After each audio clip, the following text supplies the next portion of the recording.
하구 여러분 안녕하십니까? KDBS 뉴스의 최이슬입니다.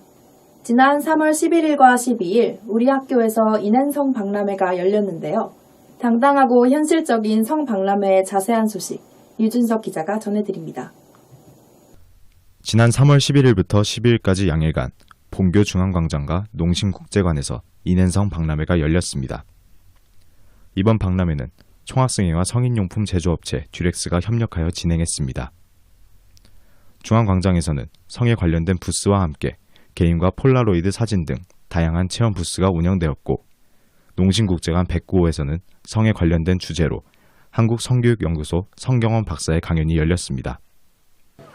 2013년에 마녀사냥이랑 이제 SNL이 이제 선풍적인 인기를 끌면서 이제 약간 성인 그런 유머나 이런 것들이 이제 음지에서 점점 양지에 나오고 있는데, 이제 2014년에 이제 신입생들을 위해서 이제 피임 방법이나 이렇게 고등학교 때는 시청각 교육에만 의존이 됐는데, 좀 더 현실적인 방법으로 성교육을 한번 해보지 않을까 생각을 해서 이렇게 듀렉스 이제 그 콘돔 회사랑 이제 같이 후원을 받아서 이렇게 성박람회를 개최하게 됐습니다.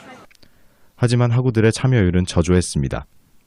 중앙광장에 마련된 부스를 직접 체험하는 학우들은 그리 많지 않았고, 농심국제관의 강연 역시 넓은 강당에 약 30여 명의 학우들만이 참석하여 저조한 참여율을 보였습니다. 부족한 홍보가 원인이었습니다. 인앤성 박람회 홍보글은 쿠플존의 행사 시작일로부터 불과 일주일 전에 일반 게시글로 올라왔습니다. 또한 학내에 부착된 홍보 포스터는 타 동아리나 행사 홍보 포스터에 가려 제대로 보기 힘들었습니다. 총학생회는 이번 인앤성 박람회의 미흡한 점을 거울 삼아 추후 주관할 행사들을 성공적으로 이끌어 나가야 할 것입니다. 지금까지 KDBS 뉴스 유준석이었습니다. 최근 위안부 문제가 다시 논란이 되고 있습니다.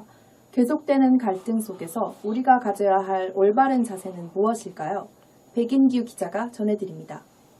지난 유엔 인권 이사회에 참석한 윤병세 외교부 장관은 위안부 문제에 대해 성노예라는 직접적인 표현으로 일본을 비판하며 위안부 문제는 과거사가 아닌 현재의 문제라고 규정했습니다.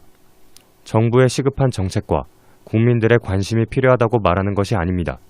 그 전에 우리가 이 문제에서 한 걸음 뒤로 물러서 객관적으로 볼 필요가 있습니다. 위안부 문제는 여성이라는 존재 자체가 남성 혹은 집단에 의해 유린당한 문제입니다. 그 여성이 한국인뿐만은 아니었으며 남성 또는 집단에 한국인도 포함되어 있다는 사실을 기억해야 합니다. 베트남전 당시 파병되었던 한국군들은 베트남 민간인들을 강간하고 학살했으며 베트남 정부에 의하면 피해자 수가 9,000명에 달합니다. 이런 사실을 우리 대부분은 기억하지 못하고 있습니다. 우리가 가해자인 우리를 기억하지 않는다면 우리가 일본을 바라보는 시선으로 모두가 우리를 바라볼 것입니다. 지금까지 KDBS 뉴스 백인규였습니다. 이상으로 KDBS 뉴스를 마치겠습니다. 시청해주신 학우 여러분 감사합니다.